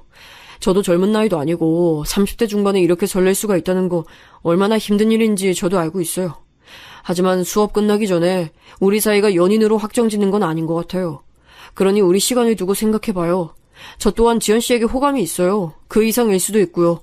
저를 좋게 봐주셔서 고맙습니다. 저는 선생님께 그럼 수업 끝나는 날까지 이렇게 썸을 타면서 서로 알아가 보자고 제안했고 선생님은 그날부터 저에게 선생님이 아닌 기석 씨가 됐습니다. 그렇게 한 달이 지난 어느 날이었어요. 이번 주 목공 수업은 그 다음 주로 보강해드리도록 하겠습니다. 죄송합니다. 라는 문자가 왔더라고요. 문자를 보자마자 연락했어요. 기석 씨 어디 아파요? 무슨 일 있는 거 아니죠? 갑자기 수업을 못한다고 하니 너무 걱정이 되어서. 저의 걱정 어린 카톡에 바로 연락이 오더라고요. 새로 들어가는 작업을 하다가 손가락이 골절돼서 아무래도 뼈가 붙는 2주 동안은 수업도 쉬는 것이 좋을 것 같아서 수업을 미룬 거라고, 너무 걱정하지 말라고, 이제 병원에서 집으로 가는 길이라며 웃으며 전화를 끊는 글을 보니 반찬이라도 해서 가져다 주고 싶은 마음이 들었습니다. 혼자 살다 보면 아플 때 가장 많이 서러운 걸 자취해보신 분들은 아시죠? 금요일 반차를 쓰고 집에 가서 가장 기본적인 반찬들을 만들었습니다. 전복죽과 함께 사들고 전화를 했어요. 오피스텔 앞 카페에 있다고 하니 그는 깜짝 놀라며 5분만 기다려달라고 했습니다. 아무래도 제가 평일인 금요일 오후에 올 거라 생각도 못한 거겠죠. 야구 모자를 푹 눌러 쓰고 나온 그는 팔을 통깁스했고 얼굴에 상처 또한 누가 봐도 아파 보였습니다. 나무가 넘어지면서 상처 난 거다, 괜찮다고, 안 아프다고 웃는 그를 보니 더 마음이 갔습니다. 그리고 옆에서 더 챙겨주고 싶었어요. 제가 만든 도시락통만 주고 가려 했는데 그를 보니 집에 올라가서 도와주고 싶더라고요. 반찬 해온 거 같이 먹어요. 제가 손이 커서 3인분씩 했네요. 혼자 먹기에 너무 많을 것 같은데 저도 만든다고 밥도 못 먹었어요. 여기까지 만들어 왔는데 커피 한 잔 마시고 가라고 하는 건 너무하신 거 아니에요? 하니 그는 얼굴을 붉히면서 알겠다며 다만 손이 다쳐서 청소를 못해서 더러울 수도 있지만 이해해달라고 했습니다. 그렇게 처음 그의 집에 갔어요. 20평 남짓한 오피스텔은 정말 모델하우스 같더라고요. 정리돼 있지만 사람의 온기가 느껴지지 않았습니다. 냉장고에는 그 흔한 김치조차 없었습니다. 저희 집이 좀 휑하죠? 사실 반년 전에 어머니 돌아가시고 짐을 다 처분하면서 이사도 하니 아직은 좀 썰렁해 보여요. 아무래도 남자 혼자 살다 보니까 여기 편하게 앉으세요. 지연 씨 덕분에 간만에 집밥 먹겠네요. 혼자 살다 보니까 늘 배달 음식이었는데 잘 먹겠습니다. 우리 같이 맛있게 먹어요. 그의 이야기를 듣고 나니 왠지 눈물이 났습니다. 어머니가 돌아가시고 이 세상에 가족이라고는 한 명도 없는 그 느낌을 왠지 알 것 같았습니다. 작년에 아빠가 뇌출혈로 갑작스럽게 쓰러지시고 수술을 받으실 때 아빠마저 내 옆에 없으면 나는 정말 이 세상에 혼자구나라는 생각이 들어서 더 서러워 울었던 기억이 생각났습니다. 부모님 한 분이 없어도 그 빈자리가 얼마나 큰지 아시는 분들은 아실 거예요. 그런데 기석 씨는 두 분 다 안 계신다고 하니 마음이 아팠습니다. 쓸쓸한 그의 미소를 보니 힘을 주고 싶었습니다. 씩씩한 모습으로 같이 저녁을 먹고 다시 집으로 그가 데려다주면서 고백을 하더라고요. 지연 씨, 사실 제가 겁이 많습니다. 제 주위 사람들이 다들 빨리 떠나가서 다시 누군가를 마음에 담고 싶지 않았는데 사실 지연 씨가 알면 알수록 너무 좋은 사람이라 저 같은 사람 만나도 되는지 솔직히 잘 모르겠습니다. 하지만 이 나이에 이렇게 설레게 하는 사람을 다시는 못 만날 것 같아요. 제가 대기업 다니는 지연 씨보다 연봉이 적다는 것 알고 계시죠? 하지만 이런저런 핑계로 지연 씨를 놓치고 싶지 않아요. 우리 연애해봐요. 우리는 그렇게 연인이 됐습니다. 주말엔 공방에서 수업을 듣고 평일엔 평범한 연인들처럼 밥을 먹고 영화를 보고 헤어짐을 아쉬워하다 보니 1년이라는 시간이 지났습니다. 그는 생각보다 진중한 성격이고 혼자서도 살림도 일도 잘하는 스타일이었고 일이 많은 제가 바빠서 잘 못 챙기는 기념일도 챙기면서 로맨틱함도 보여주는 최고의 남친이었습니다. 1년이라는 연애 시간 동안 이 사람이랑 가족이 되면 어떨까 수없이 고민했습니다. 이 남자는 전 남친처럼 몸이 멀어지면 마음도 멀어져서 나를 배신하는 게 아닐까라는 생각이 들었지만 적어도 나를 배신하고 속이고도 어쩔 수 없었다. 이 여자도 좋고 너도 좋다는 비참한 말을 하면서 변명할 것 같진 않았습니다. 그날 저녁 아빠에게 전화가 왔습니다. 딸, 연애를 시작한 건 알겠는데 한 달에 한 번은 얼굴 보면서 밥 먹기로 아빠랑 약속했는데 우리 딸 너무 바쁜 거 아니야? 이번 주말엔 아빠랑 밥 한 번 먹자. 아빠가 서울로 올라갈게. 딸 좋아하는 김치 담아서 올라갈 테니까 주말에 보자. 통화를 끊고 나서 이번에 올라오시면 남자친구에 대해 말해야겠다 생각했어요. 남자친구에게도 말했습니다. 기석씨, 우리 엄마가 나 6살 때 돌아가시고 아빠가 공무원 하시면서 적은 월급에 힘들게 나 공부시키고 뒷바라지 해주셨어. 지금 생각해보면 아빠도 기석씨 나이에 혼자 되셨는데 지금까지 재혼 안 하시고 나 하나만 바라보면서 사신 분이라 나한텐 정말 소중한 부모님이야. 이번에 아빠 올라오시면 자기에 대해 말씀드리려고 해. 아마 내가 가장 사랑하는 사람이라고 하면 좋아하실 거야. 지연 씨가 그러고 싶으면 그렇게 해요. 전 괜찮아요. 다만 내 직업 때문에 아버님께서 반대하실 수도 있을 텐데 똑똑하고 예쁘고 돈 잘 버는 딸 주기 싫으실 것 같아. 다음에 내가 만나 뵙게 되면 정말 잘할게. 아들이 없는 아빠에게 본인이 아들이 돼주겠다고 말하는 남자친구를 보니 더 아빠에게 소개해주고 싶었어요. 저희 아빠, 엄마 돌아가시고 혼자서 밥도 못 하시는 분이 밥하는 방법부터 여자아이 혼자 키우기 위해 머리 묶는 방법까지 매일 배움의 연속이었다고 웃으면서 말씀하셨지만 주변에 딸 키우는 선배를 보니 남자 혼자서 여자아이를 키운다는 게 결코 쉽지 않은 일이더라고요. 저희 엄마가 갑자기 급성 심근경색으로 일주일 만에 돌아가셔서 직장 일밖에 몰랐던 아빠가 육아와 살림을 동시에 해야 하니 아마 몸도 마음도 지쳤을 겁니다. 할머니가 손녀를 키우신다고 해도 본인 딸은 본인이 키워야 한다며 한 번도 맡긴 적 없었습니다. 지금이야 싱글데디도 많고 어린이집, 유치원이 활성화돼 있고 한부모 가정 혜택 등 다양한 혜택이 있지만 25년 전에 싱글데디는 없었죠. 혹시나 재혼을 하면 딸아이가 상처받을까봐 재혼 자리도 전부 거절하신 걸로 들었어요.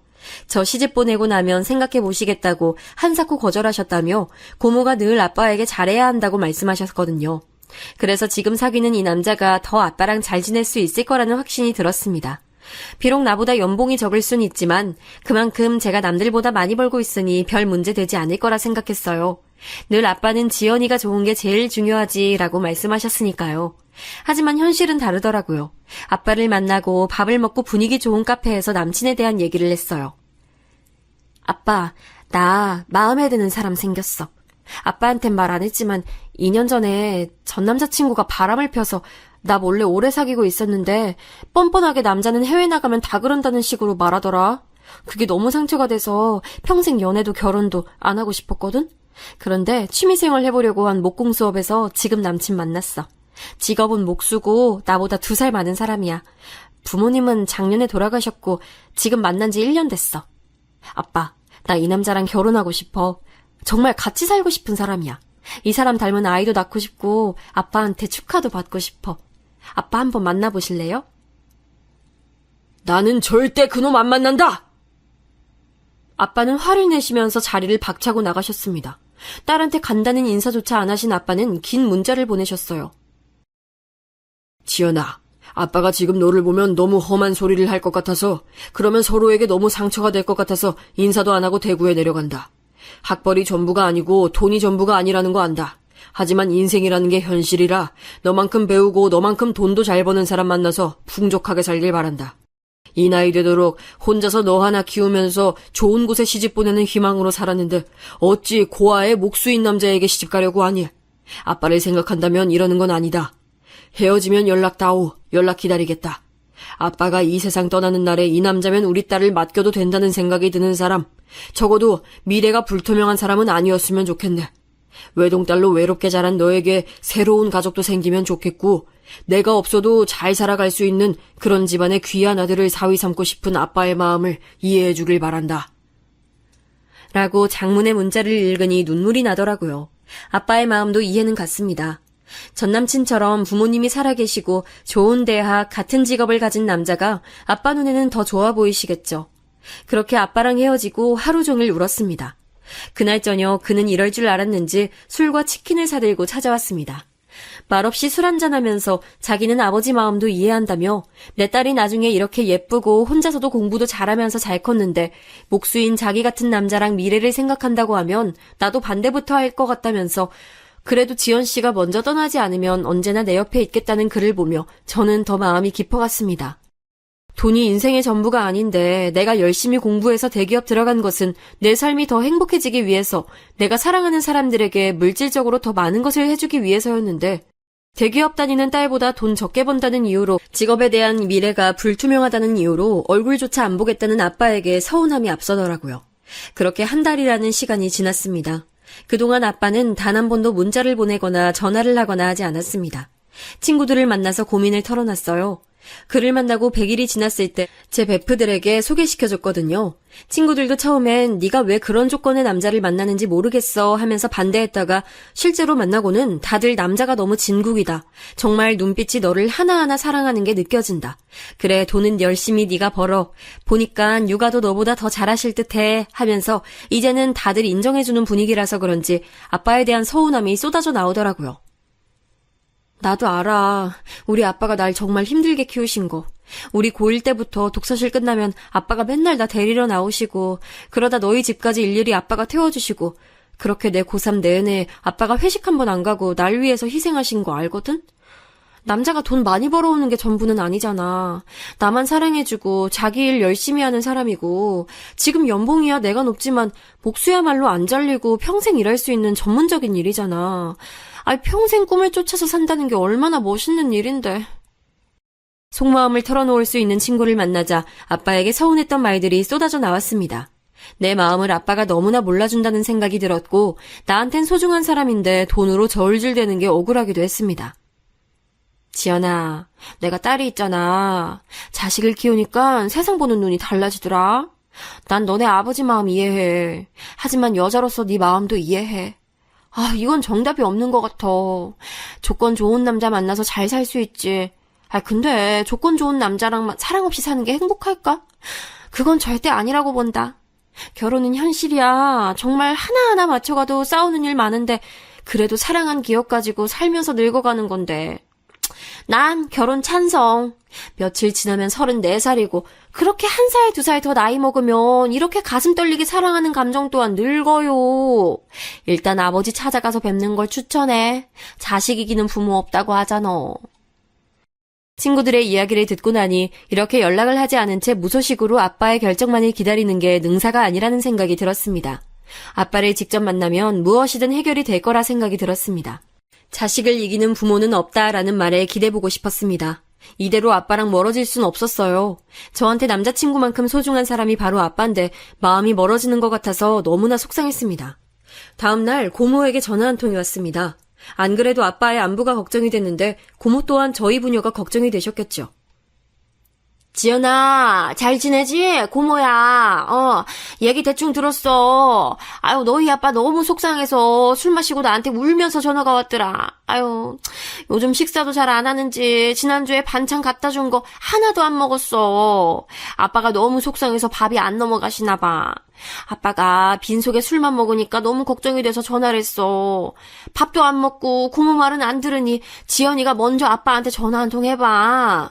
딸이 사랑하는 사람이 생겨서 결혼한다는데 아이 축하를 해줘야 되는데 자신이 너무 속물 같아서 너무 속상하다고. 하지만 번듯한 직장에 집안도 부모님 살아계셔서 사랑 많이 받은 그런 남자를 만나길 바라는 것 같아. 고모도 마찬가지야. 아마 모든 부모는 조금이라도 자기 자식 편한 길로 가길 바라지 힘든 길로 가길 바라지 않어. 아빠 너무 속상해하더라. 너희 아빠 뇌출혈로 쓰러져서 고생했는데 저렇게 화 참으면 안 좋은 거 알잖아. 아빠랑 잘 얘기해봐. 전화를 끊고도 한참 동안을 멍하게 있었어요. 아빠가 생각하는 저처럼 대기업 다니고 부모님이 살아계시는 그런 사람을 만나서 사랑에 빠질 일이 있을까? 지금 이 사람을 놓치면 한평생 후회하지 않을까? 다시 내가 누군가를 이만큼 사랑하고 사랑받을 수 있을까? 수없는 질문들을 스스로에게 해봤지만 그 사람 없는 미래를 생각할 수가 없었습니다. 아빠에게 전화를 걸어 제 마음을 말했습니다. 나한텐 너무나 소중한 사람이에요. 조건이 아닌 사람 자체를 한 번만 봐주세요.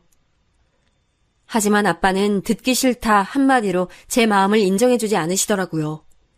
매일 사람은 밥심으로 산다고 늘 딸 밥 걱정하는 아빠가 끼니도 거르시고 술만 드신다는 소리를 들었는데 괜히 아빠랑 더 통화하면 화만 더 내실 것 같아서 전화도 자주 할 수가 없었어요. 매일매일 보내는 제 카톡에 답장도 안 하시더라고요. 엄마 돌아가시고 25년을 둘이서 살아왔는데 아빠에게 무시당한다는 생각을 한 적이 없었는데 답장조차 안 하는 아빠를 보니 서러움에 눈물이 났습니다. 이럴 때 엄마라도 살아계셨다면 저를 이해해 주셨을까요? 주말에 둘이서 아빠가 계신 고향집으로 내려갔습니다. 초인종을 누르자 아빠는 소리부터 치시면서 당장 나가라고 얼굴 따위 보고 싶지 않은데 왜 데리고 왔냐며 대문조차 열어주지 않으셨습니다. 남자친구에게 너무나 미안한 마음이 들었습니다. 1시간 정도 밖에서 기다리다가 억지로 대문을 열고 들어가려고 하자 남자친구가 오늘은 그만 돌아가자 하면서 괜찮다고 각오한 일이라고 토닥여주는데 정말 눈물과 함께 미안함에 몸둘 바를 모르겠더라고요. 4시간이나 걸려서 운전해서 왔는데 문전박대를 당하니 서럽고 마음도 아팠습니다. 그렇게 또 일주일이라는 시간이 지났습니다. 남자친구는 이번 주에도 또 고향집을 내려가자고 하더라고요. 솔직히 지난주에 문전박대 했으니 이번 주에는 문은 열어주시겠지 생각했습니다. 얼굴이라도 보여드리고 인사라도 시켜주고 싶은 마음이 컸습니다. 고모에게 미리 내려간다고 언지를 드렸는데 아빠는 집에 계시지 않았습니다. 전화기 전원도 꺼두시고 사라지신 아빠는 아마 저랑 남자친구를 만나기 싫어서 일부러 자리를 피하신 것 같았습니다. 그날 아빠가 전화를 받으실 때까지 100통이 넘게 전화를 한 것 같네요. 주말 내내 아빠를 기다렸지만 전화 한 통 받지 않으시던 아빠 때문에 서울 올라오는 내내 울었습니다. 오히려 남자친구는 미안하다며 저를 달래주는데 너무 화가 나더라고요. 아빠가 보실지 모르지만 문자를 보냈습니다. 이렇게 딸 마음에 상처 주면서 자리를 피하시면 좋으시냐고. 한 번만 만나달라고 사정을 하는데 이렇게 피하면 나랑 인연 끊고 싶어서 이러시냐고. 아빠 없이 결혼식은 못하니까 혼인신고만 하고 살까? 아빠가 바라는 게 이런 거야? 저 또한 나중에 후회할 거라는 걸 알았지만 아빠에게 상처 주는 말만 나오더라고요. 그 이후 2주 동안 아빠는 제게 연락이 없었습니다. 저 또한 연락을 안 했습니다. 어차피 제 전화는 안 받으시고 남자친구 연락도 안 받으시더라고요. 그 사이에 남자친구는 매일 아버지께 문자를 보냈다고 합니다. 자기소개부터 날씨 이야기, 야구 이야기 등 매일 안부 문자처럼 보냈다는 걸 한참 후에 알게 됐습니다. 수신 차단을 했는지 전화도 안 받으시던 아빠가 어느 날 전화를 받으시더라고요. 그날 저희 셋에게 큰 사건이 일어났습니다. 아빠, 잘 지냈어? 우리 너무 오랜만에 목소리 듣는다. 고모가 그러시던데 아빠 밥도 잘 안 드셨다면서. 아빠 나 너무 속상해. 아빠 우리 만나서 다시 얘기해요. 나 이번 주에 내려오라고 해. 그 사람이랑 같이. 한 번만 만나봐 아빠. 그 사람 진짜 좋은 사람이야. 우리 둘에게 좋은 가족이 돼줄 거야. 아빠 딸 믿잖아. 한 번만, 딱 한 번만 만나보고 정하자, 응? 지연아, 내가 그렇게 반대한다고 말했는데도 이렇게 나와야겠어? 어? 내가 너를 어떻게 키웠는데. 정말 내가 나중에 너희 엄마 어떻게 보려고. 내가 너희 엄마 그렇게 죽고 나서 매일 제사 때마다 우리 딸 좋은 곳에 시집 보내고 당당하게 갈게 라고 얘기하는데 네가 그런 남자한테 시집 가면 내가 너희 엄마를 어떻게 보니. 계속 만나보라고. 좋은 사람이라고 그런 말 할 거면 아유 전화하지 마라. 아유. 아빠 왜 그래? 아빠 대답 좀 해봐, 아빠! 제발! 평소 혈압이 높고 뇌출혈이 있었던 아빠라 너무나 걱정이 됐습니다. 119에 신고를 하고 근처에 사는 아빠 친구분께 전화를 걸어 병원으로 이송했습니다. 그 사이 저는 회사의 사정을 얘기하고 남친에게도 아빠 소식을 전하니 바로 저희 회사까지 왔습니다. 혼자 운전해서 내려가면 위험하니까 본인이 운전해주려고 왔다고 남자친구와 함께 최대한 빨리 내려갔습니다. 병원에 잘 도착했다고 아빠 친구분이 전화가 왔지만 그래도 떨리는 손을 멈출 수가 없었습니다. 병원에 도착하자마자 의사 선생님을 만났습니다. 아빠는 갑작스러운 흉통으로 쓰러지신 거였고 다행히 사진상으로는 문제가 없으시지만 한 번 뇌출혈 수술을 했던 사람이기 때문에 다시 MRI를 찍어보고 이틀 정도 입원을 하자고 하더라고요. 아빠는 눈 뜨자마자 왜 왔냐며 이렇게 아빠 속상하게 할 거냐며 소리를 치시고 아빠 친구분은 어떻게 서울에서 이렇게 빨리 내려왔냐며 수고했다고 걱정 많이 했을 텐데 집에 가서 쉬다 오라고 하셨습니다. 남자친구가 운전해줘서 왔다고 지금 차 안에 있다고 하니 아빠가 한번 면상이라도 보자며 불러봐라 하시더라고요. 남자친구가 어디서 구했는지 과일 바구니를 들고 병실로 들어왔습니다. 저희 둘을 놀란 눈으로 보시던 아빠 친구분이 너 기석이 아니니? 김필 아들 김기석 맞지? 아이 네가 왜 여기에. 설마 지연이 남자친구가 기석이라고? 정말 놀라시는 아빠 친구분과 그 얘기를 듣고 더 놀란 우리 아빠. 알고 보니 아빠의 중마고 3인방 중 한 분의 아들이 바로 기석 씨였습니다. 아빠가 할아버지 돌아가시고 가정 형편이 어려웠을 때 아빠 학비까지 빌려준 친구가 바로 기석 씨 아버지였습니다. 저기 진짜 자네 아버지가 함자가 김필 맞는가? 대구에 살던 키 크고 얼굴 허옇고 얼굴에 화상 자국 있는 김필이 정말 자네 아버지가 확실한가? 믿을 수가 없으신지 아빠는 같은 질문을 계속하셨어요. 예, 저도 어릴 때 대구에서 자랐습니다. 그리고 저희 아버지 함자가 김자 필자십니다. 저희 아버지를 아세요? 저도 초등학교 때 아버지가 돌아가셔서 아버지 친구분들이 계셨다고 어머니께 듣긴 했지만 잘 모릅니다. 돌아가시고 바로 외갓집으로 이사를 가서요. 아이고, 어찌 일이 이렇게 됐냐? 우리가 너를 얼마나 찾았는지. 너희 아버지 그렇게 사고로 돌아가시고 지연이 아빠랑 나랑 너희 아버지한테 받은 것들 너희 모자한테 갚아주려고 너희 어머니한테도 연락도 하고 했는데 한자코 괜찮다고 하시더니 이렇게 만나네. 아유, 어머니는 잘 계시지? 저희 어머니 1년 반쯤 아버지 곁으로 가셨어요. 갑자기 쓰러지셔서. 그래서 지연 씨 아버님 쓰러지셨다는 말에 많이 놀랐습니다. 작업 중에 바로 달려와서 제대로 된 복장이 아니네요. 다음번에 정식으로 찾아뵙겠습니다. 그날 저녁 아빠랑 둘이 병실에 있는데 아빠가 먼저 말을 꺼내더라고요. 아빠에게는 정말 소중한 친구가 둘이 있는데 그중 한 명이 오늘 달려와준 친구고 또 한 명이 20년 전 먼저 저 세상 간 친구라고. 학교 다닐 때 학생회비 없을 때 남몰래 빌려주고 대학 입학금도 몰래 마련해준 그 친구 덕분에 대학까지 다닐 수 있었다고 정말 고마운 친구였다고 우시는 아빠를 보니 저 또한 마음이 아팠습니다. 저도 어릴 때부터 아빠에게 친구분 얘기를 진짜 많이 들었거든요. 저희 엄마 돌아가셨을 때 아빠를 대신해서 저희 집에서 어린 저를 케어해주신 분이라고. 그때 저야 어린아이였으니 기억이 가물가물하지만 아빠 친구분이라는 분과 아주머니가 밥과 반찬을 차려주시고 늘 예쁜 옷을 사주시고 했던 기억이 났습니다. 아, 그분이 기석 씨 부모님이셨구나. 살아계셨다면 아빠가 이렇게 반대하지 않았을 텐데. 라는 생각도 들었습니다. 그날 밤 아빠는 많은 생각에 잠기신 것 같았어요. 그렇게 반대하던 딸의 남자친구가 꼭 다시 만나고 싶었던 친구의 하나 남은 아들이고 가족으로 받아달라고 온 친구의 아들을 매정하게 뿌리칠 수도 그렇다고 선뜻 받아들이기도 쉽지 않으셨겠죠. 퇴원하시고 아빠는 친구분과 한잔하러 가시겠다고 딱 맥주 한 잔만 하고 올게 하고 나가셨습니다. 본가에 오니 어릴 때 사진 속에서 기석 씨 사진도 기석 씨 부모님 사진도 쉽게 찾을 수 있었습니다. 우리가 어린 시절에 이렇게 만났구나. 아빠, 엄마, 그리고 기석 씨 부모님이 아기인 저희를 안고 있는 사진을 보니 울컥 눈물이 났습니다. 아마 이 사진을 보여주면 기석 씨도 저와 같은 마음일 것 같아요. 사진을 계속 보고 있으니 왠지 우리 둘은 이때부터 인연이었다는 생각이 들었습니다. 그리고 돌아가신 기석 씨 부모님이 우리를 만나게 해준 건 아닐까라는 생각도 들었습니다. 용씨가 내가 어떻게 해야... 아유, 정말 한숨만 나온다. 피리가 나한테 어떤 친구였는데 내가 힘들 때마다 제일 먼저 손 내밀어준 친구고 피리 부모님이 나한테 어떻게 하셨는데 도시락도 늘 2개씩 네모까지 주시곤 했는데 살아생전 한 번도 갚아드리지도 못했는데 그런데 너도 알잖아. 내가 지연이 어떻게 키웠는지. 참 사람이 간사하다. 우리 지연이 엄마 저 세상 가고 내가 무너졌을 때 나를 일으켜준 사람이 바로 피리네 부부인데. 우리 딸 입학할 때 옷도 사주고 소풍날에 김밥도 만들어서 몰래 가져다주고 정말이지 내가 어떻게 해야 할지. 아이 돈 많은 집에 시집가서 솔직히 우리 딸 편하게 살기 바라기도 했고 나랑 지연이 둘밖에 없으니 시댁 식구들이라도 식구가 많은 집에 시집가서 새로운 가족들이 생기길 원했어. 내가 정말 이기적인 놈이지. 그래, 알지. 너무 잘 알지.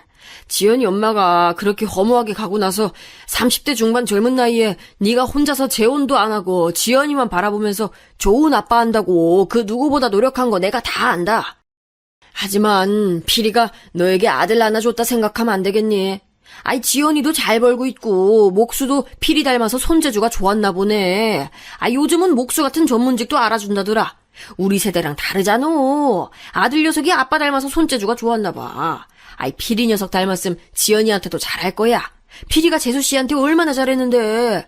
그 누구보다 지연이 아껴주고 사랑해주면서 살면 그게 잘 사는 거요. 아이 너한테도 아들 하나 생겼다 생각하고 애들 마음 아프게 그만 반대하고 오늘은 딱 맥주 한 캔만 마시고 들어가자. 지연이 기다려. 친구분이랑 얘기를 끝낸 아빠가 집으로 들어오셨어요. 아빠가 남자친구를 다시 한 번 더 보고 싶다고 하시더라고요. 주말에 같이 내려오라고 기다리고 있겠다고. 전 아빠를 안으며 아빠 고마워요. 정말 고마워. 아빠한테 쉽지 않을 결정이라는 거 알아. 정말 아빠 고마워. 주말에 만나요? 그에게 전화해 사정을 얘기했습니다. 그는 아버지 납골당에 와 있다고 하더라고요. 지연씨, 나도 말이야. 아빠에게 찾아가서 처음으로 도와달라고 말하고 왔어. 엄마가 사실 혼자서 나를 키우시느라 정말 고생 많이 해서 조금은 아빠에 대한 원망을 가슴속에 담고 살았어요. 근데 이 순간 아빠한테 나 허락받을 수 있게 도와달라고 빌고 싶더라. 돌아가신 아빠 대신 지연씨 아버지를 내 아버지로 생각하면서 살겠다고. 다음엔 지연씨도 데리고 올 수 있게 도와달라고 말하고 왔어. 우린 서로 웃다가 울다가 긴 통화를 마치고 주말에 만났습니다. 한껏 꾸미고 나온 글을 보니 정말 이제 결혼 승낙을 받으러 가는구나 싶었어요. 당일치기로 갔다 오려고 했는데 그는 한 짐을 싸서 왔더라고요. 왜 이렇게 짐이 많냐 물으니 그는 아버지와 함께 일주일이라는 시간을 보내겠다고 하더라고요. 남자친구는 아빠가 좋아하는 낚시부터 삼성 라이온즈 야구표까지 아빠에게 제가 해드릴 수 없는 것들을 같이 하면서 친해지고 싶다고 말했습니다. 이렇게 마음이 따뜻한 남자가 내 남자라니 조건이 좋은 남자보다 결국은 편하고 언제나 내 편이 되어줄 수 있는 남자가 최고란 생각이 들었어요. 결혼이 현실이지만 글쎄요. 그 매일 반복되는 하루가 행복해지는 조건이 아니라면 돈만 바라보고 서로 비슷한 학벌, 연봉에 맞춰서 하는 결혼만이 행복한 건 아니겠죠. 드디어 집에 도착했습니다. 아빠가 먼저 보고 싶다고 했지만 그래도 떨리더라고요. 그는 제 손을 잡고 걱정하지 마, 다 잘 될 거야 하면서 저를 안심시켰습니다. 아버님, 저희 왔습니다. 하면서 웃으며 집으로 들어갔습니다. 그의 손을 잡고 집으로 들어가면서 아, 나는 평생 이 손을 못 놓겠구나 라는 확신이 들었습니다. 이리 앉게. 온다고 수고 많았어. 내가 많이 생각해봤네. 우선 내가 자네 조건만 듣고 반대해서 미안하네. 자네도 홀어머니 밑에서 고생하면서 컸겠지만 우리 지연이도 내가 정말 귀하게 키운 딸일세. 만약 피리 아들만 아니었으면 계속 반대했을 거야. 하지만 피리가 자네 어머니한테 정말 잘했거든. 우리가 매일 마누라에게 잡혀 산다고 놀려도 자네 어머니 만나서 정말 행복하다고 자네를 가졌다고 자랑했을 때도 자네 돌잔치 날에도 내가 다 있었어. 자네 또한 내 아들처럼 우린 그렇게 키웠어. 아마 우리 아내가 일찍 저 세상 가지 않았고 자네 아버지가 오래 살아있었다면 너희 둘 다 더 일찍 만나서 오누이 같은 사이가 됐겠지. 어제 자네 아버지가 꿈에 나오더군. 나를 웃으면서 부르는데 자네 얼굴이랑 겹쳐서 보이는 거야. 그래서 결심했네. 자네를 내 아들로 받아들이겠다고.